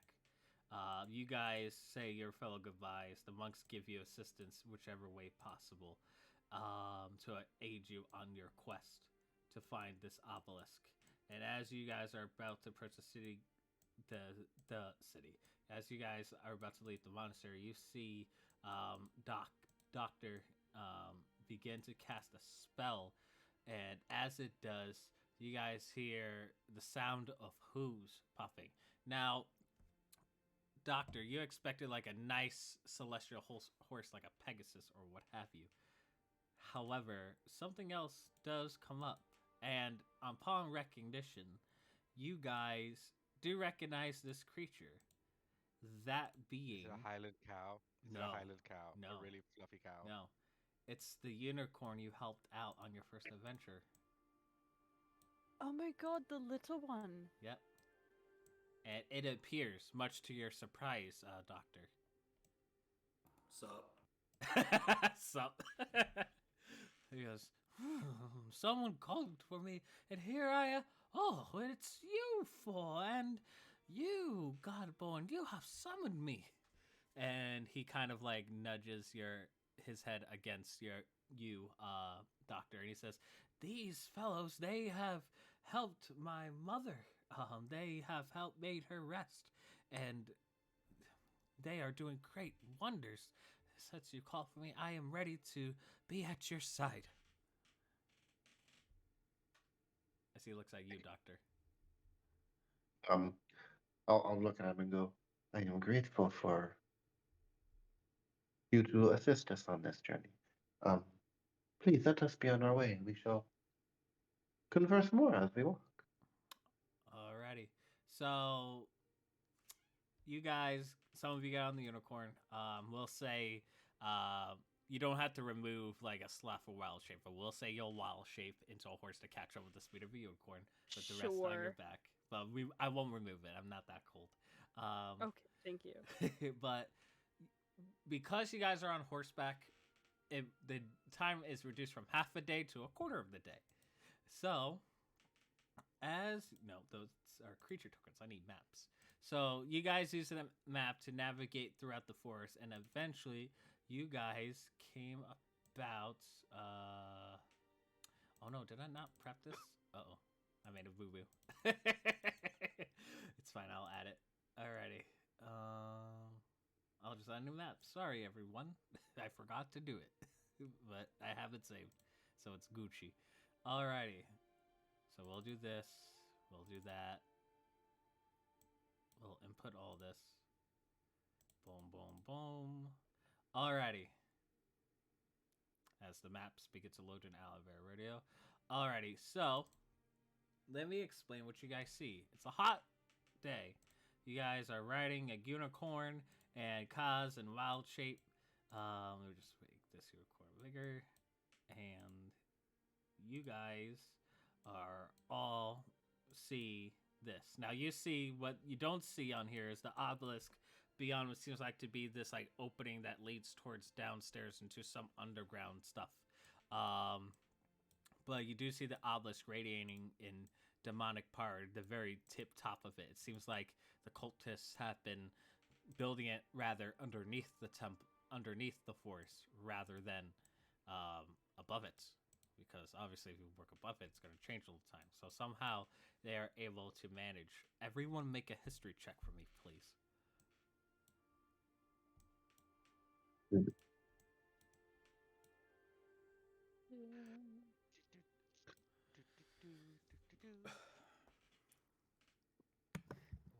13. 7. Okay. Doc got a 5. A 5? You said history? Yes. 24. Nice. And what did you roll, Grimshaw? 12. Alrighty. So, Davino, you being born on God's land, recognize that this entryway is something that you thought of to be, storytelling and legend and what have you. But it seems like the stories that you were told are true of getting lost in the forest and what have you. You also know that there is a layer underneath it rumored to be having like something known as the Undercroft, which is basically my version of the Underdark. And you presume that based on what you see, this is probably an entryway to that. Oh my god, it's like an entryway to the Undercroft. Kaz is going to cast Pass Without a Trace on everyone. Okay. just 'cause she's very worried they're going to be seen. So everyone gets a +10 bonus to stealth checks. Is there like anything magical I can sense about this Undercroft entry area, like traps or anything? You don't suspect of any traps to be at the entrance. Now, kind of thinking about it, it would make sense to build it because since the forest changes every day, and this you would know this because you're a druid, since the forest changes every day, it would make sense for someone to basically try to find this because the forest changes every day.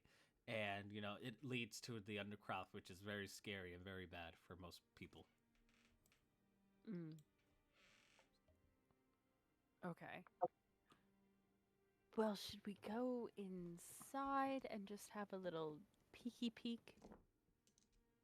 Well, the last time we were like underground, there was like a giant rampaging demon that kind of murdered a lot of people. Yeah. Just putting into context, not saying not to, just, you know, putting ideas out there. I could go take a little look-see. Grimshaw. Oh, go ahead. Oh, I was gonna say, spiders don't get noticed. I don't know if there's any half measures here. If we're going in, I feel like we'll be going in and getting into some shit.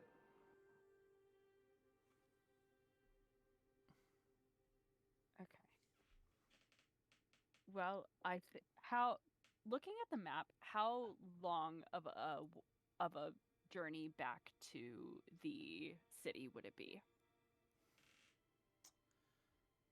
I would say it would take about, if you're going to ride horseback and what have you, it would be a quarter of the day. And then at that point, the Find Steed spell would wear off, and then the unicorn would not want to leave the forest for obvious reasons. Okay. Well, I personally think it's either go inside and have a look or don't come back for quite a while.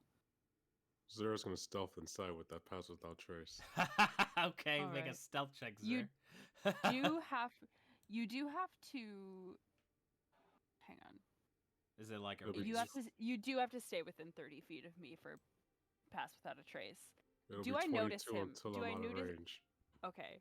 Can I do a perception check to see if I see him sneaking? Zer, make a stealth check since you said you wanted to stealth into it, and we'll see. I want to make note that my tunic, my monk robes are exactly the same color these forests here for a reason. Okay. Hold on. Do I see him? That's a natural 19 plus 8, 27. Well, shit. I do not notice. While you guys are talking, you look around and you don't notice Zer. Oh, damn it. He went inside. That's 37 with the pass without trace. Oh, my God. Grimshaw I thought that was with it. He's going to get down on one knee, and he's going to put his hands on Gaudy's shoulders and look him in the eye, and he says, Gaudy. Yes, boss. Fired. Yes, boss. What? Why, boss? Why? You heard me.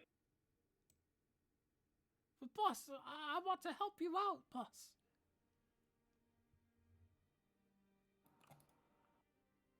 He's saving your ass. You're going to die if you stay. I'm going to roll sleight of hand and try to slip one of the rubies I have in his pocket. Okay. He's kind of an idiot. Can we just say that's probably something Sure, I you can do it. easily? I'll say yeah. He says, he's kind of like sad. He says, well, it's been nice working for you, Grimshaw. But I do need to find my way out of the forest. I give him verbal directions out of the forest because I know it won't change for the rest of the day. I also have a feeling the forest. He goes, oh, okay, Grimshaw. And he says, oh, I do wish you well. I give him guidance. All right, you can do so. He says, stay safe, and Gotti will forever leave the party. Sad face. And then I say, 58, 59, 60. So the guidance wore off. Hope it worked. Alrighty. All right, let's save Zer's ass. Gaudy leaves the party. Group shot just kind of hangs his head. One of the harder things he's ever had to do. You can rehire him if he makes it out of the I forest. know. We've just not really been away from each other for that long. Yeah. Alrighty. Zer, at this point, you have reached the threshold. While all this is going on. All right, pass the threshold. Alrighty. You go into the undercroft. At this point, while you guys are looking around, like, oh, what should we do? You do see, like, seems like to be bugbear tracks that lead straight towards down here. Kaz is jogging Okay, you do so. to meet up with Zer. Alrighty. Terrifying. Are you guys coming? I will lightly power walk. Alrighty, you do so. He's just gonna walk in. You're not hang gonna his break head. a sweat over it. This is very heavy armor, and sweating is inevitable, so I don't need to exacerbate it. Alrighty. At least you got a unicorn with you, so we'll see how much of a difference that makes. Alrighty. As you guys traverse down, you see that it is not really enough. It's not a direct path to the obelisk. That would be too easy. You guys instead are walking along like a tunnel cave system. You guys, most of you have dark vision, so this doesn't serve necessarily as a major problem. That and Davino could give dark vision on a whim. Oh, was about to say I do not have dark vision. Needless to say, you guys Okay. you guys eventually catch up with Zer as he is walking down towards the corridor. As soon as you meet with Zer, the ground beneath you all gives way due to just the natural crumbling of the earth and architecture around it. You guys are sliding down. Seems like to be a tunnel. It's not a trap, but it seems like to be like a network tunnel. And can I get dexterity saving throws from all of you, please? Could I use my Yes. slow fall monk ability for this one? I'll allow it. So you don't fall down as roughly, you're actually riding the way down, we'll say. Would I have noticed this? No. You would not. Can I use my mode of creation to create a 100 GP worth of like parachute? You know what? Sure. Why not? I'll give you I'd be advantage on it. How about creating that? I'm just gonna fail at this. 7. 7? Okay. Yeah. 16 16. Wow. plus 0. Okay. Would I be able 4. to use that that mode of creation also, like maybe create a net around us, keep us together? So we Now, don't all does the mode of fall into our creation deaths? use a bardic inspiration, or is that just something you can do? No, I can just create whenever I want. Create anything that's worth up to 100 GP, which I think of 100 GP as a shitload of money. Oh, So yeah. that's like a lot of just canvas and. All right, rope so and I'll whatever. say Davino, Doc, and Kaz, you three could roll again. This will be basically with advantage. The script shot is helping you guys all out technically with this mode of creation. Still a 16 because I rolled a 15. So Oof. the highest is 16. Oh my god. I dropped dice. 11. 11, okay. And what about you, Doctor? 49? 18. 18. Much better. All right, so But Kaz, I have been able to cast guidance on myself. would you like to cast guidance on yourself? I would. Sure. Oh, I would also like to do that. Sure, I why forgot not? That I can Why not? do I'm a that. generous DM. Surely nothing Does the And- bad paladin can- have guidance? No, he Does the doesn't. paladin have guidance? Can I also strum my guitar and give them bardic inspiration? 14? 14? I do not have guidance. 20. But 20? Grimshaw, would you like to give that bardic to Yeah. Kaz as you see that she's trying? He's gonna like play his guitar dramatically, like you can do it. All right. All right, it's a D6. Yeah, add a D6. Roll a D6. All right. 20. The magic number was a 15. Oh baby. Because otherwise also, you would have taken a crap ton of fall damage. So yikes. I gotta hop out for a sec. I just broke some glass directly on my desk, and are you okay? Yeah, I'm fine. I just All knocked over a glass of wine. That's I'll fine, be right because back. I gotta explain something to the audience and right. the players for a bit. right. Let me make BRB. the unicorn. Unfortunately, Guys. no, it was able to, because it's just naturally extremely fast, and it can just cast a teleport spell on itself. It just teleports back up, but now it just looks down. But who knows? Maybe it could come back at a future time. But at this point, I would like to lift the DM screen, as it were, to the players and to the audience, because I think this is important to know what the next couple of sessions will be.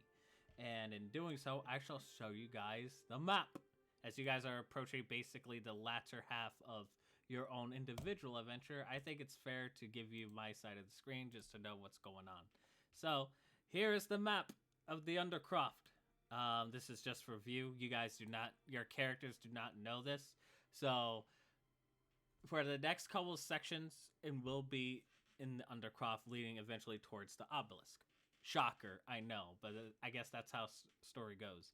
Now, there'll be instances where I will say, as a DM, you guys will be taking like this path, but as far as what choices you make along that path will be entirely up to you. I'm not taking away like the freedom of choice or what have you.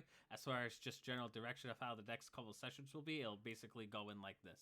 And I just want to give you guys the right expectation so it doesn't feel like that I'm railroading you guys or what have you. Oh boy. But We go home. Okay. Well, you fell, so now you can't. Uh-oh. For the sake of telling a story, I will say that you guys, I'm basically not gonna allow you to like fly your way out of this situation just for the sake of the narrative and story for the audience views as well. But I just want to let you know as a DM that this is kind of the path that we're gonna go on. You're gonna perhaps obtain some levels along the way too, so don't think, oh, I'm gonna be level 5 forever. Don't think that. I am a fair DM at best. But I just want to give you guys this expectation so it doesn't feel like I'm railroading you guys, nor do I want to give the audience an expectation of like, oh, he's giving them on a single path. But whatever you guys do along the way will basically is all for you. You guys can determine how you want to handle certain situations and what have you, and it will eventually lead up to the obelisk and whatever happens there. So narratively speaking, you guys fall down into a cave network system. And as you do, you see what seems like to be light at the under end of the tunnel. And as it does, you guys walk towards the threshold to the Maw of the Undercroft. And what you see, weirdly enough, as like you guys are twisting and turning, the obelisk is like very far away. It's probably going to take you guys a couple of days just to traverse this. But you do see what seems like to be a forest. This is all lit up by bioluminescence, by the way. You see what seems like to be a forest that's like half decaying, that's like more fungal more than anything. You see what seems like to be a elvish city amongst the path. You also see what seems like to be a canyon right before what seems like to be a flowing river, along with an abandoned town. And then further ahead, you do see a bunch of ruins surrounding what seems like to be the obelisk itself. Do any of you guys have any questions as far as like direction of where we're gonna go with this or what have you? No questions No. for me. All right, and if you guys like have any feedback you want to give me after the game or what have you, just let me know. But nonetheless, we're gonna move on. All right, you guys walk for a while. Let me put your tokens here. I gotta get rid of Gaudi, unfortunately. Rest in peace. Rip Gaudi. He's not dead, I promise. We'll just get him. It's been like 5 minutes. I should hope not. Turn around, he's already dead. All right. God. Not even out of sight. There. Boom. Alrighty. So you guys are over here. You guys fell down a bunch of what seems like to be hundreds and hundreds of feet, but based on your checks and the mode of creation and blah blah blah blah blah, you guys managed to break your landing. And seeing that the obelisk seems like to be a few days ahead, you guys decide to walk down this path. And you guys could roleplay at this point if you wish. So, how did you? What are you doing here, doctor? Is it you have a medical degree? I would not say I have a degree per se. I have just learned stuff along the way. Ah, like an English professor. I am unfamiliar with these terms. Different consonant. Um, So what are you doing in God's Landing? You know, that is a wonderful question because I was not intending to come here. So someone just dropped you off. I am beginning to think that because I was out doing guard patrols and suddenly I was outside the monastery. I heard strange noises, so I went in and there was fighting abound. Mm. Familiar. Uh, I think I was dead for a lot of that time.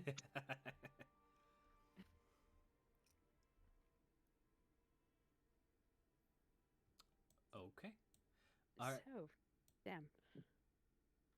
Go on. You wanted to say something? Oh no, I just was like, damn. I don't think you like crazy. died. I think you were just like unconscious. Oh. Well, sure. I was unconscious. I died.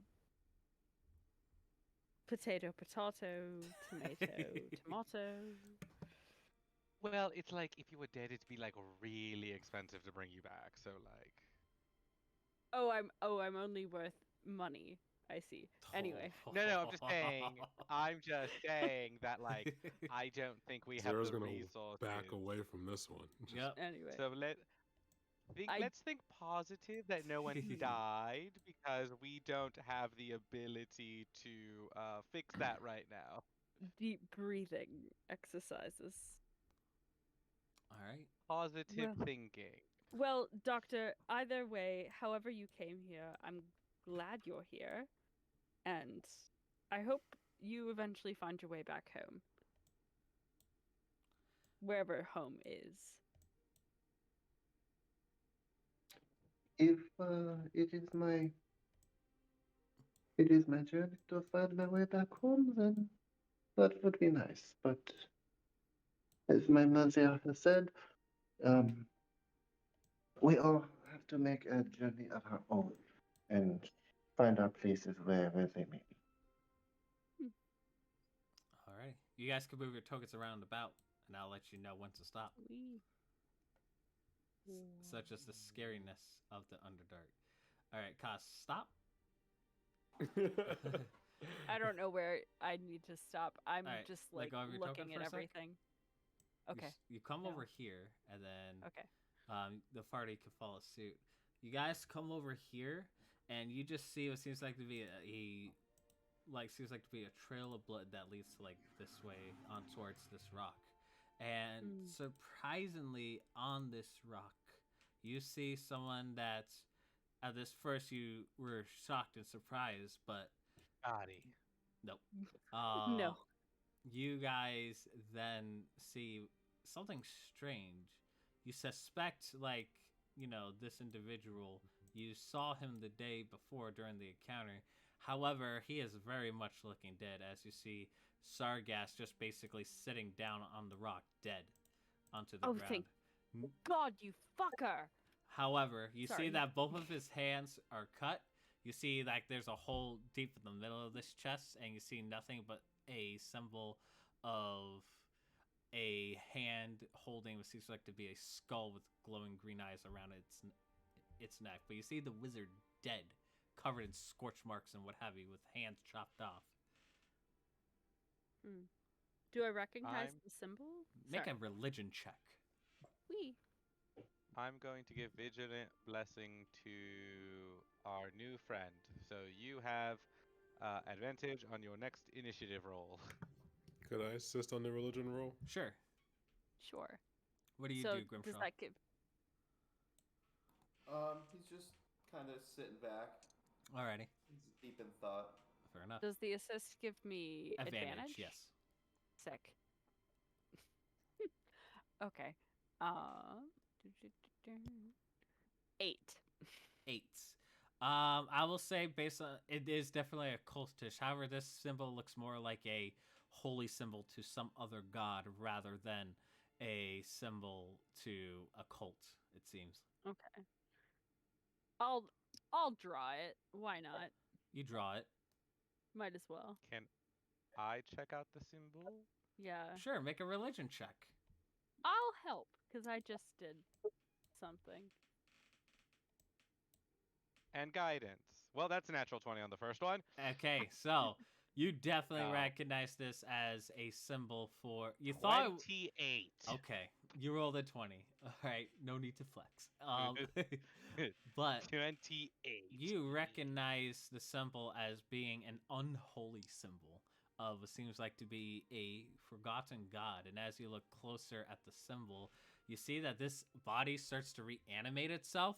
And all of a sudden, you see the skin on the face of like this wizard start to peel to where the bottom I half. punch it. Oh, hold up, let me finish.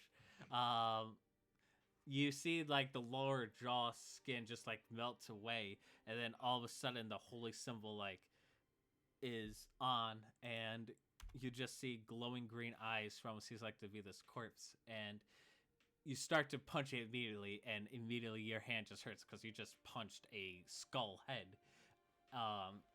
And as you're recovering from the punch, you see like it stops animating itself, and then it just rises its head. Because you are a godborn doctor, you recognize that some corporeal aspect of some divine being is coursing through this corpse right now. And I need you to make a religion check. And this is something that no one can help with, because this is something only he may or may not know as a Asimar. I'm just yelling, fix it, fix it, fix it, fix it, fix it. Oh my god. Fix Oh it, my god. fix it. Unnatural. You said religion check, right? Yep. Okay. 14? 14.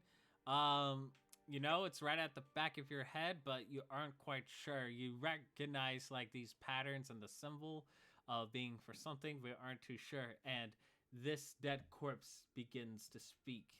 And as this corpse speaks, it speaks in a tone where like it echoes, and it kind of sounds like the voice of Sargas. However, there's like a grim voice along with it, and it says to all 5 of you, "You are the ones who are meddling in my affairs." Oh, I feel better. He's like super You dramatic. 5 are meddling in affairs of cults, meddling in my affairs, our affairs.